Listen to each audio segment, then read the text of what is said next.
नमस्कार, आदाब, सत श्री अकाल, जय भीम, जोहार। मेरा नाम है नवीन कुमार।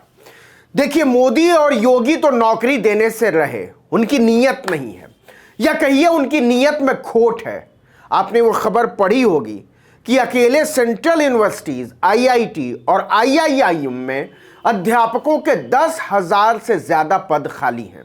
इनमें से 4,126 पद दलितों, पिछड़ों, आदिवासियों को मिलने वाले थे।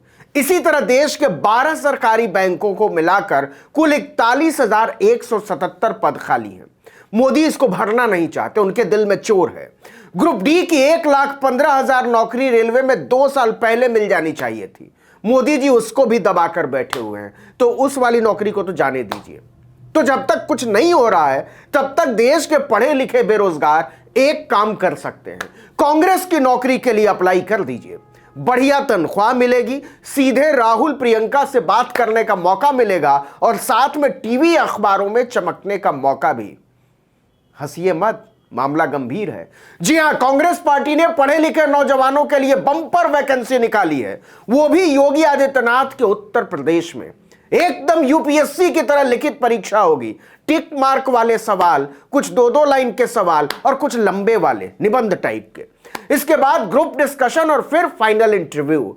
चुन लिए गए तो अपॉइंटमेंट लेटर लखनऊ बुला कर दिया जाएगा। दिल्ली वाले प्रवक्ता और बड़े बड़े नेता बोलने की ट्रेनिंग देंगे और आप हो गए स्टार। कम से कम कांग्रेस ने सपना तो यही दिखाया है। पार्टी चाहती है कि यूपी विधानसभा चुनाव से पहले हर जिले में एकदम शानदार प्रवक्ता तैनात किया जाए, टिप टॉप, पढ़ा लिखा, ज़हीन और हाजिर जवाब, जो सबकी बोलती बंद कर दे। आप चाहें तो कांग्रेस के किसी भी जिला मुख्यालय में जाकर फॉर्म ले सकते हैं। अब जरा समझ लीजिए कि फॉर्म कैसे भरना है और इम्तिहान में क्या क्या पूछा जा सकता है। नाम, जन्मतिथि, पढ़ाई लिखाई, degree, diploma, mobile number, email ID, ये सब तो भरना ही पड़ेगा जैसे हर फॉर्म में होता है। साथ में यह भी बताना है कि आपका ट्विटर हैंडल क्या है, अभी तक ट्वीट कितने किए हैं, रीट्वीट कितने हुए हैं, वेरीफाइड है या नहीं अकाउंट, फेसबुक पेज का क्या नाम है, वहां कितने लोग हैं फ्रेंड लिस्ट में, पोस्ट पर कितने लाइक कमेंट आते हैं, यूट्यूब चैनल अगर कोई है तो उसका नाम क्या है, उसको कितने लोग फॉलो करते हैं या क्या कंटेंट डालते हैं, सोशल मीडिया की कुल कितनी आईडी है आपके पास, किस किस नाम से है, उस पर कितना कंटेंट कितने दिनों में पोस्ट करते हैं, वगैरह वगैरह। आपके फॉर्म भरने के बाद कांग्रेस की एक टीम इन सब का वेरिफिकेशन करेगी कि फॉर्म में जो लिखा है वो वाकई सच है या बंदा हाँक रहा है। जब टीम आपकी दी हुई सारी जानकारी को वेरीफाई कर लेगी, इसके बाद आपको रिटन टेस्ट का एडमिट कार्ड भेजा जाएगा कि आइए। अब पूछिए, रिटन टेस्ट में क्या सवाल पूछेंगे?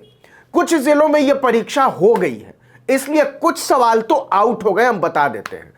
इतने आसान है कि आपको लगेगा आज तक आपकी प्रतिभा के साथ बहुत अन्याय हुआ है। आपको तो दरअसल दिल्ली में बैठकर कांग्रेस की प्रेस कॉन्फ्रेंस करनी थी और आप लखीमपुर में बैठकर टेनी के गुंडों की लाठी खा रहे थे। खैर, सवाल पर आते हैं। कुल पौन घंटे यानी 45 मिनट में आपको अपनी प्रतिभा निचोड़ कर रख देनी होगी। इस 45 मिनट में 2 तरह के सवाल पूछे जा रहे हैं।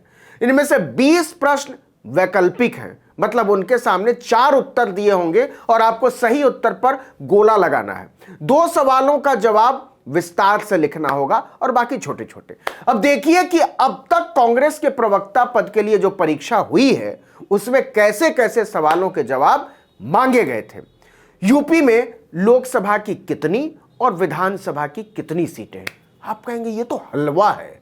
2004 और 2009 में कांग्रेस ने कितनी सीटें जीती थी? आप सोचने लगेंगे हम तो मोदी मोदी कर रहे थे, अच्छे दिन आएंगे कि अलख जगाए हुए थे। खैर, अगला सवाल, 2014 के लोकसभा और 2017 के विधानसभा चुनाव में कांग्रेस का वोट शेयर क्या था?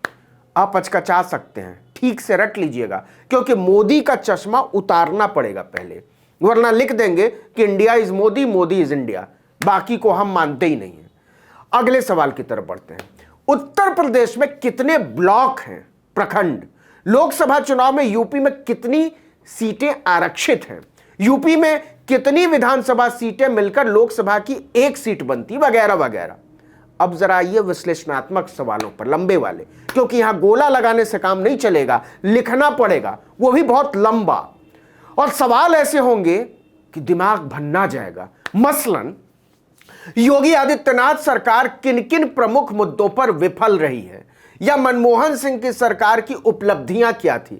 आपने सोचा ही नहीं होगा कि आज के दौर में इस तरह के सवाल भी परीक्षा में पूछे जा सकते हैं, वरना सवाल तो कुछ इस तरह के होने चाहिए थे कि बताइए, महान मोदी के जन्म के बाद महानता की युवावस्था से गुजरते हुए एंटायर महानता तक कैसे पहुंचे मोदी। और आपको इसके जवाब में केवल इतना लिखना होता कि मोदी है तो मुमकिन है।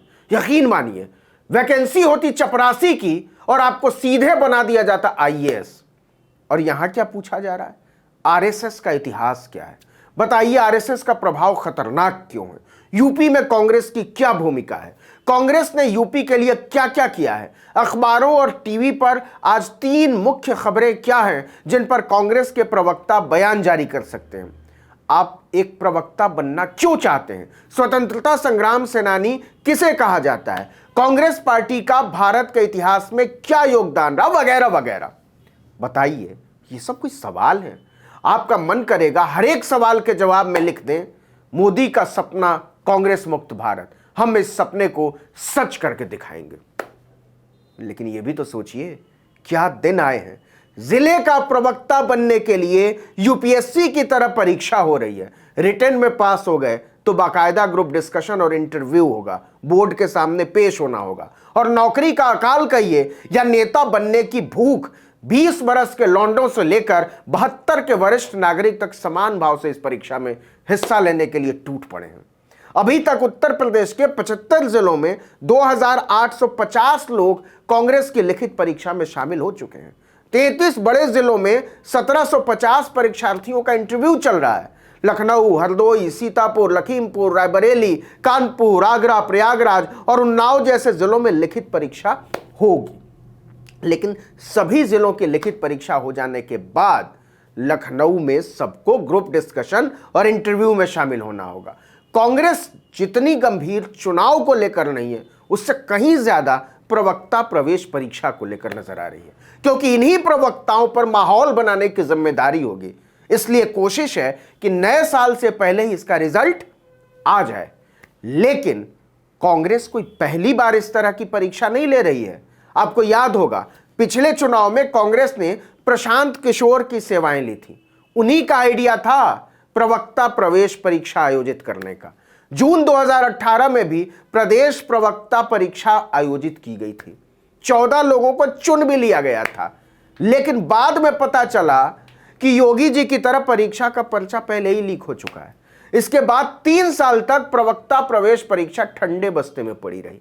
अब विधानसभा चुनाव से ठीक पहले इसकी प्रक्रिया फिर से शुरू की गई है। देखते हैं कितने बेरोजगारों को कांग्रेस का अपॉइंटमेंट लेटर मिलता है। इस वीडियो में इतना ही, लेकिन अगर आपने आर्टिकल 19 इंडिया को अब तक सब्सक्राइब नहीं किया है तो फौरन कर दीजिए, बेल आइकॉन दबाइए, घंटी जैसी आकृति, लाइक कीजिए और कमेंट करके बताइए हमारा वीडियो आपको कैसा लगा। अगर YouTube पर हमारा वीडियो देख रहे हैं तो हमारे चैनल को सब्सक्राइब ज़रूर कर दीजिए, और अगर Facebook पर हमारा वीडियो देख रहे हैं तो हमारे पेज पर जाइए और हमारे पेज को लाइक ज़रूर कर लीजिए। यही आपका योगदान है हमारे संस्थान को। नमस्कार।